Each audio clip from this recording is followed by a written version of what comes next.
adalah rapor merah Anies ini mengenai janji-janji. Ya, Rusunami itu rumah susun milik. Mereka punya target 232.214 unit tersalurkan. Di situ tuh sempat direvisi menjadi 10.000. Pada eksekusi di lapangannya, asesmennya nggak lengkap. Berarti kan bukan salah petingginya yang bikin aturan. Namanya juga janji, bro. Janji aja yang muluk dulu.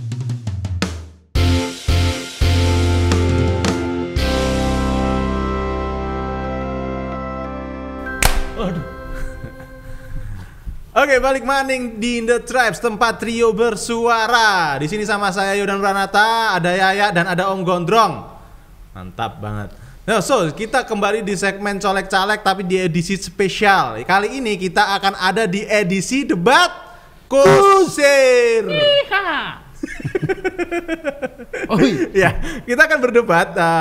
Nanti akan kita bagi pro dan kontra, membahas mengenai rapor merah para capres dari ketiga capres. Ini idenya Pak Tri, jangan lupa ya. Underline-nya adalah ini idenya Pak Tri. Pak Tri apa Gondrong? Oh iya. Lupa. Udah ganti nama deh. Udah ganti nama. Oke, ini idenya dari Om Gondrong. Membahas ini kemarin kita udah spill ya, dan kemarin di story kita udah pembagian siapa aja yang akan membahas rapor merah siapa. Ya, hasil undiannya yang pertama Yaya akan membahas rapor merah dari capres nomor urut 1 yaitu Anies Baswedan. Saya akan membahas mengenai rapor merah capres nomor urut 2 yaitu Prabowo Subianto dan Pak Tri. Salah lagi Pak. Dan Pak Gondrong, Om Gondrong. Trinya di bip ya, trinya di bip. Iya. Nah. Hah? Maksudnya di bip? Pit. Oh. Dia nggak mau ketahuan namanya. Oh, nggak mau ketahuan namanya. Oke. Dan Om Gondrong akan membahas dari capres favoritnya. Nomor urut 3 yaitu Ganjar Pranowo ya. Pokoknya Om Gondrong ini sangat Ganjar, pro Ganjar. Oke, langsung aja teman-teman semuanya. Kita kali ini ya tidak akan mengundang bintang tamu siapapun ya, karena kita sudah punya bintang utama yaitu Om Gondrong. Kacau. Ya, antriannya ada, listnya udah ada sih bintang tamunya, cuman kita produksinya masih nanti menyesuaikan waktu yang tepat. Oh gitu.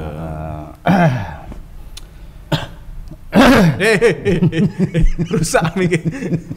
Oke, kita akan mulai langsung dari nomor urut 1 ya, yang akan dimoderatorin oleh Yaya. Kita sebelumnya, jadi gini teman-teman, skemanya saat yang membahas satu orang, maka 2 orang lainnya akan pingsut. Pingsut ya pingsut itu bahasa Indonesia. Sweet. Oh, sweet. Akan sweet, menentukan siapa yang pro, siapa yang kontra. Nah, itulah debatnya. Gitu. Jadi misalkan Yaya nanti akan menyampaikan rapor merah dari capres nomor urut 1 ya. Maka saya dan Pak Tri akan sweet. Nah, siapa yang menang itu pro atas rapor merah itu, atau mendukung atau membela rapor merah itu. Yang kalah akan kontra, mendukung atau tambah mencaci. Oh, tambah mencaci. Kok gitu ya bahasanya? Kasar. Membombongi rapor merah itu, gitu ya. Udah paham ya teman-teman ya? Paham nggak? Orang guru datutut daerah. Paham. Oke? Paham? Ya. Nah, nanti teman-teman kru akan menilai siapa yang menang di debat tersebut. Yang paling rendah nilainya nanti yang tidak pernah menang akan kita hukum bersama. Oke, kita mulai. Yang pertama dari Yaya, silahkan membahas rapor merah capres nomor urut 1 yaitu Anies Baswedan. Silakan. Tepuk tangan sih. Oh ya, tepuk tangan yuk. Yuk. Oke, kalau kita ngomongin Anies, aku punya kemarin tuh sempat screening, aku nge-notes 2 poin ya, 2 poin. Oh bentar Pak, aku sama Pak Tri pingsut dulu. Oh, pingsut dulu. Oke. Sweet dulu Pak, ayo Pak. Apa ini? Gunting batu kertas Oke. Yang menang yang apa? Pro. Yang menang pro. Astaga, salah saya. Oke, yuk. Jadi ada 2 poin yang aku notes dari track recordnya Anies ya. Terutama ini fase dia saat jadi gubernur DKI lah. Ini mau satu dulu dikomentarin atau gimana? Satu-satu aja ya? Satu-satu dulu. Oke, yang pertama adalah pasangan Anies Sandi. Oke. Ini kan pasti jangan-jangan pada nggak inget nih kalau Anies tuh pertama maju itu sama Sandiaga Uno. Hampir nggak inget. Nah, kan Karena kayaknya cuma setahun ya. Sandiaga Uno itu kalau nggak salah habis itu terus turun. Terus Iya, diganti yang nyawa sekarang. pres kan. Iya, Ya. itu. Oke. Nah, mereka punya program kampanye itu tentang Nah, Rusunami. Rusunami itu rumah susun milik, ya. Rumah susun milik. Jadi rumah susun milik itu beda sama rusunawa. Kalau rusunawa itu kan sewa. Kalau ini milik. Nah, ini disinkronkan dengan program DP 0%-nya dari mereka. oke. Mereka punya target 232.214 unit Oke. terjual. Bukan terjual lah, tersalurkan. Itu habis itu terus sempat direvisi menjadi 10.000. Oke. Oke. Realisasinya cuman 2.332 unit Oke. selama masa jabatannya. Yes. Nah, menurut Bapak-bapak nih, kenapa kok bisa, ini pertama ya, kenapa kok bisa dari 200 ribuan itu menjadi direvisi menjadi 10.000, terus kok cuman terrealisasi cuman 2.300-an? Namanya juga janji, Bro. Janji aja yang muluk dulu. Oke, sip, bagus sekali. Ya gini, karena pada saat Dan untuk berarti ya debatnya. Oke. Sudah masuk kesimpulan. Ada masuk kesimpulan. Enggak. Kalau aku ngeliatnya gini, ini kebetulan pada saat program ini dirilis, saya masih Masih di Jakarta, kan? domisili di sana, di mana janjinya itu adalah kalau nggak salah saya ini untuk warga dengan pendapatan bisa punya rumah yang DP 0% itu untuk pendapatan 7 juta. Maksimal 4,5 kalau nggak salah. 4,5 jutaan ke Kalau nggak bawah. salah, nanti coba. In the end pada praktiknya mereka yang punya gaji 13 juta juga ngambil dapat. itu juga gitu, dapat juga. Jadi memang ya ini yang kadang-kadang saya sampai hari ini masih berpikir akankah beliau saya pilih? Karena komitmennya itu berubah-ubah. Gitu ya. Jadi aku sanggah dulu. Kalau misalkan harusnya aturannya 4,5 juta yang bisa maksimal yang bisa dapat. Iya, Ternyata coba sambil tak cek ya. realisasinya itu 13 juta bisa dapat. Berarti itu bukan salahnya pembuat kebijakan dong. Salahnya yang mengeksekusi di lapangan dong. nah, kalau buat kebijakan tanpa aturan dan tata tertib yang jelas bagi untuk dilaksanakan bawahannya gimana? Loh, saya rasa itu udah jelas. Kan aturannya 4,5 juta maksimal. Iya. Gitu. Tapi kalau misalkan yang pada eksekusi di lapangannya asesmennya nggak lengkap, berarti kan bukan salah petingginya yang bikin aturan. Seperti itu? Jadi Pak, kurang visi. Jadi tadi maksimal 7 juta, tidak melebihi 7 juta. Tidak lebih 7 juta. juta. Yang in the end ada yang punya yang gaji 13 Harganya juta. berapa itu tapi? 100 juta. Harganya itu mana tadi ya? Untuk tipe 36 itu 320 juta. 320 juta. 320 juta di Jakarta loh ya. Terus yang tipe 21 meter persegi itu satu kamar itu 185 juta. 185 juta. Heeh. Itu kredit 20 tahun apa gimana? Enggak berarti 20 tahun juga, Pak. Ya intinya gini, Iya memang sih, selama jangka waktu 20 tahun. Selama jangka waktunya ya 20 tahun ya. Tapi kan itu kayaknya plafonnya kan macam-macam tuh kayak gitu. ya kalau saya memang melihat ini hanya sekedar bahwa menjadi sebuah program yang memang enak didengar bagi masyarakat, tapi eksekusinya nggak mudah, dilakukannya nggak mudah. Dan memang sampai hari ini juga beliau juga menjanjikan hal-hal yang seperti ini kan. Oh, jadi menurut Pak jenengan ini- itu cuma janji-janji manis doang. Ya. Terus apa yang bikin susah? Kenapa kok susah Realisasinya. terrealisasi? Ya sebenarnya mereka udah tahu pada saat pelaksanaannya itu akan susah. Asal yang penting asal jeplak aja gitu. Asal aja yang Loh, tapi penting pertanyaan gini. bagi voternya mereka, Oke. suaranya mereka, kesannya ini Wah, suatu kamu. hal yang oke. Oke. Dan karena dia tahu tapi keadaan Indonesia terrealisasi hari nggak? ini seperti itu. Tapi terrealisasi nggak DP 0% itu? Buktinya tidak maksimal. Loh, tapi kan ada. Sebelum-sebelumnya nggak ada loh. Sebelum-sebelumnya nggak Bukan ada. gitu loh. Pak, masalahnya itu kan ini coba saya tengahi ya. Masalahnya memang terrealisasi, cuman kan yang jadi notes-nya adalah dari janji 200.000. Kalau terrealisasinya 2, apakah itu juga terrealisasi? Enggak 2 loh, 2.000 loh. 2.000 ini apakah yang DP-nya 0%? 0% itu. Enggak, Terus bayar. 0%. Orang itu disalahkan sama BI kok. Karena melanggar undang-undang perkreditan Indonesia kok. Di sini nggak dijelaskan sih kalau yang 2.000 ini pakai pagu yang 0% atau enggak. Coba nanti kita kulik lagi datanya. Cuman yang menjadi notes-nya itu harusnya dari 200.000 janjinya kok sempat dikoreksi, habis itu realisasinya cuman berarti berapa persen? Ya gitu. 2.000. Kalau janji 100% terus terwujud 10% itu dianggap terwujud atau dianggap dia sudah menunaikan janjinya. Kan enggak, Bro. Ya kalau 50% oke lah kita maklumin dengan berbagai keadaan misalnya gitu. Entah itu alasan pandemi kemarin dan lain-lain gitu ya. Tapi enggak pandemi, Pak. Itu bukan masa pandemi ya. Enggak. Bisa jadi kan kalau cari alasan mah gitu. Udah pandemi sih. Kan 17 sampai 22 dia. Ya di tengah-tengah jalannya dianggap. Tapi ini cuma 10%. Nggak nyampe loh. Iya, 200.000 berarti berapa? Nggak nyampe 10%, Bro. Iya. 1%. Aku nggak berani keras-keras ya. Apa yang mau maksudnya gini, kita kan kalau akan memimpin kepala negara nih dengan model-model yang janjinya begini, atau yang kita lihat di jalan di sekitar kita, dari yang ngontrak sampai punya rumah, amin aja dulu gitu ya. Ya amin aja, masalah terwujud atau enggak ya amin aja gitu loh. Oke, dari kamu nih Pak, kamu kan sebagai itu pas program awal itu kan kamu di Jakarta tuh. Geliat masyarakat Jakarta ketika mendengar DP 0% dan si Anies punya target 200.000 itu respon mereka itu sebenarnya kayak gimana sih? Ya karena pola ini kan pola yang dijanjikan sosok yang baru ya waktu itu. Ya. Jadi animonya pasti harapannya besar. Betul. Nah ketika harapan-harapan itu terwujud dengan 1%, ini kan harapan-harapan tinggal janji. Iya. Ya kita mau punya pemimpin yang cuma janji-janji doang. Oke, nah dari kamu nih Pak, apakah kenapa mukanya lesu? Nggak usah lesu, biasa aja. Lagi cari data. Iya dong. Susah berkelit. Iya dong. Lagi susah berkelit. Susah berkelit nih. Susah. Masalah 1% realisasi janji, apakah itu menjadi sebuah kepantasan atau kelayakan atau toleransi ketika dia bahkan sekarang mau nyalon ke presiden? Oke, pertanyaanku satu. Janji saat kampanye itu, janji 5 tahun atau janji berkelanjutan? Pertanyaanku itu. Janji dalam 5 tahun, Bro. Mana statementnya? Saya cariin ya. Pertanyaanku satu itu.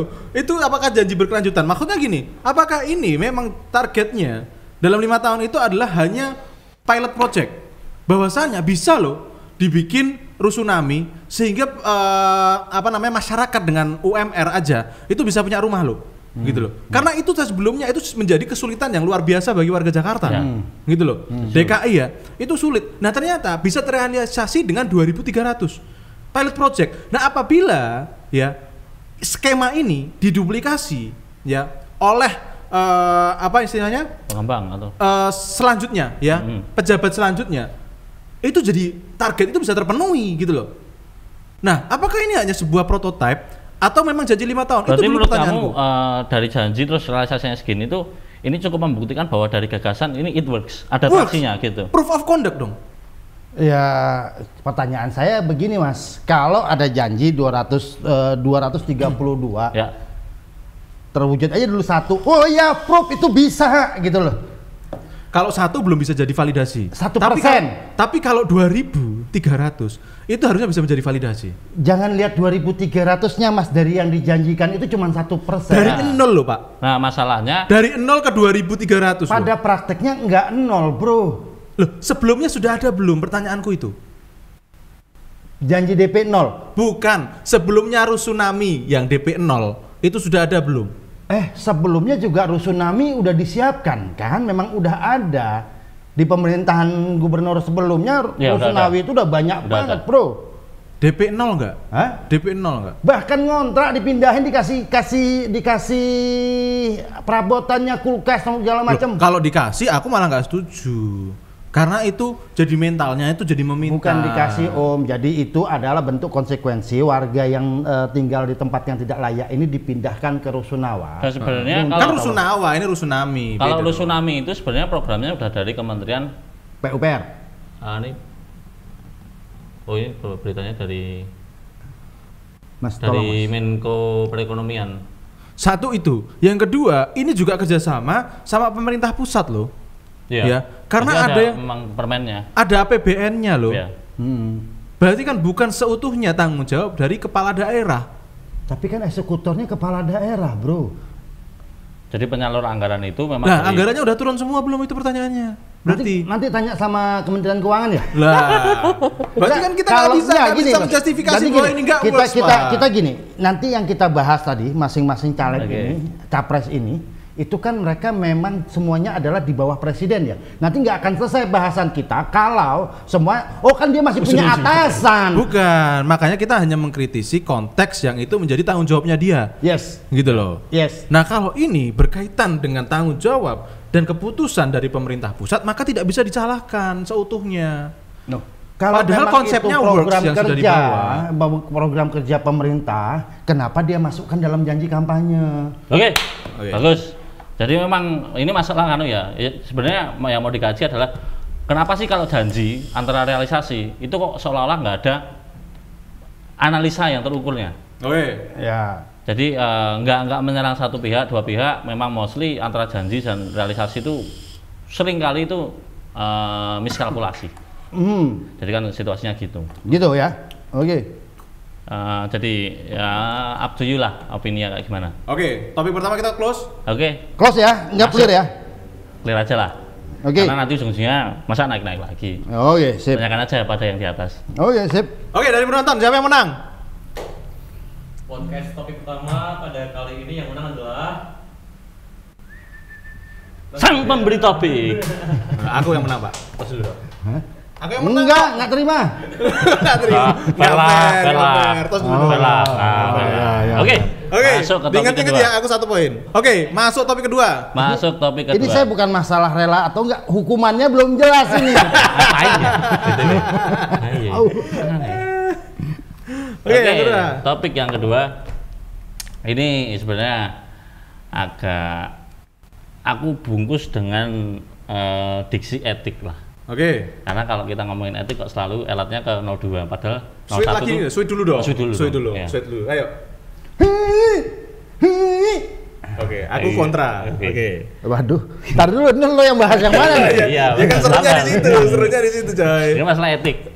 Kenapa kok etik itu selalu identik ke 02? Padahal kalau nggak jangan salah loh, 01 juga kalau secara etik dia punya polemik di situ. Oke. dari Jejak mana? record yang dia tidak punya etik ya? Iya. Oke, Ya sip. aku nggak bilang nggak punya etik lah, tapi secara etik tuh ya patut dipertanyakan. Oke.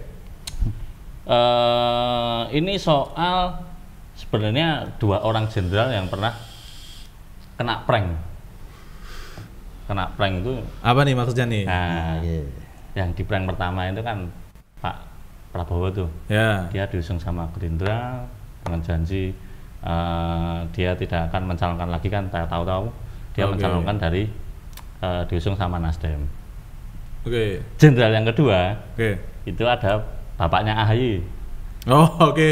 Oke. Oke, ini berarti literally jenderal ya. Literally jenderal, ya. udah 2 jenderal loh. Iya. Udah 2 jenderal loh. bukan metafor ya ini ya. Oke, Iya, oke. bukan metafor. Oh ya, yang tambah serem Nah. ya di podcast ini ya. Oke, oke. Itu. Oke. Nah, Pertanyaannya. itu kan dia janjinya kan bukan janji sebenarnya mau ada bursa itu AHY bakal jadi wakilnya Anies kan. Tapi H-3 itu langsung berubah Caimin lah yang naik. Ya. Nah, pertanyaannya dengan kondisi track record seperti ini, dengan manuver politik, ya saya istilahkan adalah manuver politik dari Anies ya. Dia bisa set-set lihat lincahnya dia, apakah ini nanti ketika dia terpilih, ada nggak nih kira-kira yang jadi korban ketiganya? Pasti kalau aku bilang. Udah terbukti loh. Sabar, Pak. Anda pro loh. Aku kontra. Oh, Gimana? Anda kontra ya. Gimana Oh, sih? ya, ya, ya. Belum move on dia kayak. Belum move on. Ada kemungkinannya Belum nggak? move on. Terus pertanyaan lanjutnya, kira-kira dampaknya untuk stabilitas politik di Indonesia apa menurut kalian? Sebentar. Ini kayaknya nggak ada di skrip yang disebar tadi malam deh. Beda. Baru. Jebakan. Baru ini. Oke, yo. Oke. Kalau aku bilang, gimana bisa kita percaya sama orang yang jadi bunglon? Makanya gini, udah tersebar di mana-mana statementnya Anies bahwasannya dia tidak akan mencalonkan diri. Belum 1 menit yang lalu loh dia nyerang loh. lanjut. Jadi kamu sebenarnya bela siapa, Pak? Bela siapa sebenarnya? Loh, aku kan tergantung peran. Ini kan perannya baru kontra sama Anies. Kan gitu. Perannya baru kontra. Nah, kalau aku bilang sekarang gini, itu tersebar di mana-mana loh video bagaimana statement Anies menyebutkan bahwasanya dia tidak akan mencalonkan diri sebagai presiden selama Prabowo masih mencalonkan diri. Ya, karena dimodalin waktu gubernur. Iya, karena yang membawa Anies itu menjadi gubernur DKI itu adalah Prabowo yang mengusung. Ya. Atau jangan-jangan yang modalin bahkan Prabowo semua loh itu. Ya, berdua lah sama adiknya Prabowo. Oh ya. Prabowo. Terus ada lagi. Nah, makanya gini, kalau kita ngomongin dia berani ngomongin etik gitu. Itu etikanya bagaimana? Saat kita udah menghalalkan segala cara untuk kita berkuasa, coba. Ya. Kembali kepada teori tentang ilmu politik adalah ilmu cara bagaimana berkuasa. Oke. Mau berkuasanya dengan nginjek yang lain, menjanjikan yang lain, ini sama kayak kehidupan sehari-hari. Jadi menurut kamu itu seninya apa gitu ya? Itu seni yang dipakai beberapa orang kan gitu ya. Dan beberapa orang sudah mengakomodir ini bahkan dari lama sih sebenarnya gitu loh. Misalnya kalau saya bilang ini kayak orang pacaran lah, ternyata kita nggak cocok, sis. Jadi kita putus saja ya, gitu ya. Dulu di kasus yang di cerita yang sama misalnya waktu periode kedua Pak SBY. Itu ada beberapa orang yang dijanjikan akan jadi wakil sampai nyetor loh. Dan ternyata yang diambil Pak Budiono misalnya. Gitu. Dan hal-hal kayak gitu dinamika politik biasa sih sebenarnya. Terlepas tadi endingnya bahwa ada yang nilai itu etik-etik aja, ada yang tidak etik. Misalnya gitu, itu kan lagi-lagi penilaian jatuhnya, karena tidak ada aturan hukum yang mengikat untuk tentang sebelum saat didaftarkan ya siapapun bisa didekati gitu loh, sah-sah saja saya pikir. Betul. Kalau misalkan ganti pasangan ya, atau misalkan kita beralih haluan atau beralih kolaborasi dalam atau koalisi. Beralih koalisi dalam politik itu menurutku tuh hal yang normal. Masalahnya etiknya, Pak. Kalau dia tahu seperti itu bisa terjadi, maka jangan ngomong asal. Gitu loh. Maksud Bapak jangan gunakan diksi etik untuk menyerang kandidat yang lain gitu. Bukan itu maksudku. Maksudku adalah kalau dia tahu bahwa itu bakal terjadi, maka dia jangan berstatement dong kalau dia itu tegak lurus Prabowo deh. Konten malah Sri Mulyani. Satu itu. Yang kedua, dia itu memberikan surat tulisan tangan kepada AHY bahwasanya dia meminta AHY jadi wakilnya loh. Ini kan maksudnya gini loh. Kalau memang misalkan kamu nggak mau, ya kan? Kamu bilang kenapa nggak mau? Fair dong, gentle dong gitu loh. Ya kan? Pak Prabowo, saya tidak sepaham dengan Anda, gitu kan, mengenai bab ini. Maka saya harus maju. Maka sekarang kita harus berkontestasi. Tidak ada statement Anies mengenai hal itu, gitu loh. Itu yang kamu harapkan untuk keluar dari Anies. Iya, etikanya seperti itu harusnya. Enggak, pertanyaannya sejak kapan ada politik seperti itu? Dulu juga sebelumnya, misalnya kita contoh Pak Jokowi.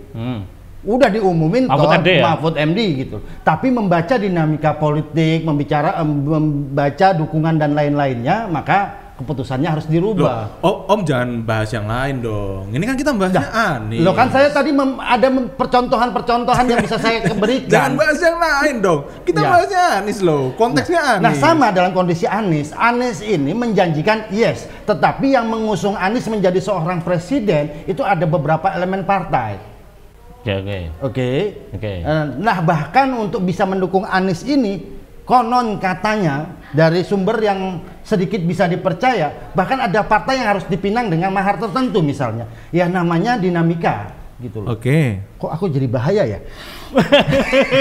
Aku nggak ngomong kayak gitu loh. Namanya juga debat kusir, Pak. Nah, tadi itu gitu kenapa? Artinya dari membaca dinamika masalah dukungan dan lain-lain. Setelah dibaca ternyata Pak Anies ini lemah di Jawa Timur, makanya perlu menggandeng Muhaimin Iskandar. Tapi kan nggak pakai cara ngelimpe, Pak. Limpe lu. Iya kan? Sekarang begini, kalau misalkan kita berpolitik, kalau aku misalkan jadi capres, aku sudah menjanjikan dirimu sebagai cawapres gitu. Tapi ternyata menurut strategi politik, aku lebih baik mengusung Yaya sebagai cawapres misalkan begitu ya, sebagai wakil, sebagai pasangan. Nah, aku akan ngomong sama kamu, Om Gondrong, aku harus mengambil Yaya. Kenapa? Ya karena ini. Itu adalah etika seorang pemimpin. Bukan terus nggak ngomong apa-apa, aku tiba-tiba ngambil dia. Itu namanya nggak etik. Jadi di tengah masalah yang perlimpean itu ya, flashback dulu, ini yang di momen Prabowo yang merasa dilimpe. Ya. Jadi infonya itu pas masuk Anies masuk ke bursa Cagup, Ya. yang sama Sandi itu tuh beredar informasi kalau ada klaim hutang dari Anies yang dijaminkan oleh Sandiaga Uno. Ya. Gitu. Oke.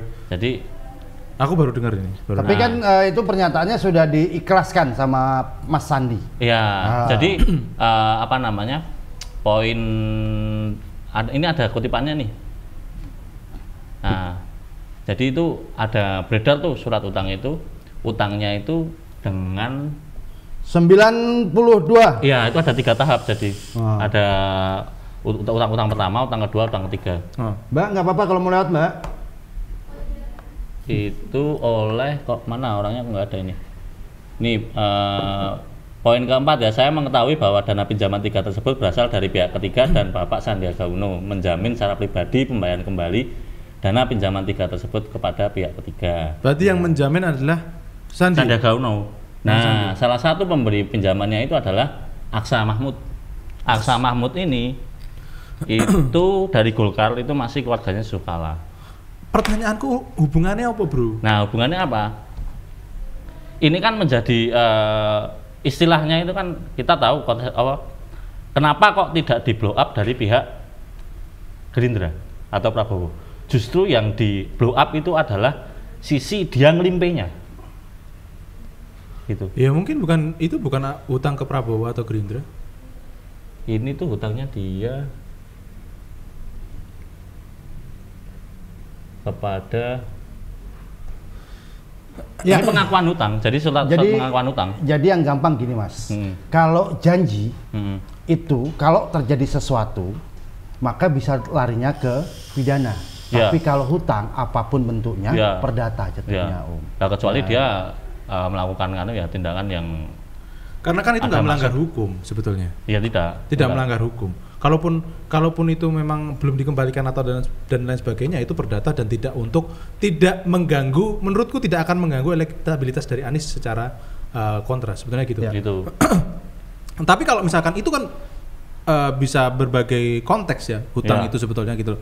Jadi hutangnya ini memang untuk dana kampanye pas dia masuk gubernur. Nah, menurutku itu apa ya, penting nggak penting sebetulnya menurutku. Tapi yang jadi penting lagi menurutku adalah ya itu tadi, etika. Kenapa nggak bilang dulu? Kenapa nggak gentle gitu loh? Gitu loh. Itu aja permasalahanku. Gitu loh. Kalau dia masih dalam konteks seperti itu, ya. Nah, nanti ngelimpe terus dong selama menjabat. Ya gini sih, saya cuma bisa menetralisir karena memang kenyataannya bahwa etikanya itu kembali lagi sih yang bisa melihat itu kan audiens ya seperti apa, bahwa dia komit nggak, dia tukang tikung atau seperti apa gitu ya tinggal voter lah yang menentukan gitu ya. Dan kita tidak bisa paksakan dalam setiap konsultasi politik hal-hal yang sifatnya tikung menikung itu tidak terjadi, nggak mungkin. Ya, betul. Nah, karena di situ ada kepentingan gitu loh. Karena kembali lagi ke ke voter, ke pemilih. Menurut mereka tuh pemimpin yang seperti apa yang yang mau beretika atau yang enggak sih? Masa mau dilimpin? Ya kepengennya sih ya gitu ya. Kita punya pemimpin nih yang beretika. Kenapa jadi Betawi? Dia kan dari Mandra dia ya. Dari mana, Pak? Dari mana? Abis narik opletnya Kidul, Pak. Oke, kita pikir hal ini sudah ya, kembali lagi. Topik kedua, siapa pemenangnya, teman-teman? Tetap ya. Om Gondrong mah kalah, teman. 2-0. Apes. Oke. masih ada topik ketiga atau kita move? Udah, itu aja. Oke, padahal aku udah nyiapin topik satunya lagi datanya. Oh ini masa ya memang faktornya kan memang di apa ya catatan terbesar dari seorang Bapak Anies Baswedan adalah tentang komitmennya masalah janji-janjinya. Ya betul. Oke, berarti rapor merahnya itu masih berkaitan mengenai komitmen ya? Ya, betul. salah satunya sih sebenarnya saya agak tertarik yang Mas Yaya opening pertama tentang janji menaikkan UMR. UMP. Oke, karena dia pengen dilihat masyarakat, kesannya akan menaikkan UMP. Tetapi UMP itu membebani para pengusaha atau tidak, itu dia nggak peduli juga gitu. Oke, so conclusionnya adalah rapor merah Anies ini mengenai janji-janji. Ya, jadi yang diambil dua topik itu adalah satu lebih ke rekam jejak dia secara kinerja. Yang kedua adalah gimana yang sedikit merepresentasikan personality dia. Kenapa aku ngambil dua topik itu? Oke. Oke guys, itu jadi gimana Mas setelah ada dua konflik ini masih tetap milih nomor satu Mas? Dia mah eca-eco tadi pertama kontra, tiba-tiba pro. Gak tahu nih arahnya mana. Oke teman-teman semuanya, kita tutup dulu sesi ini. Kita akan kembali lagi di part selanjutnya. Bye.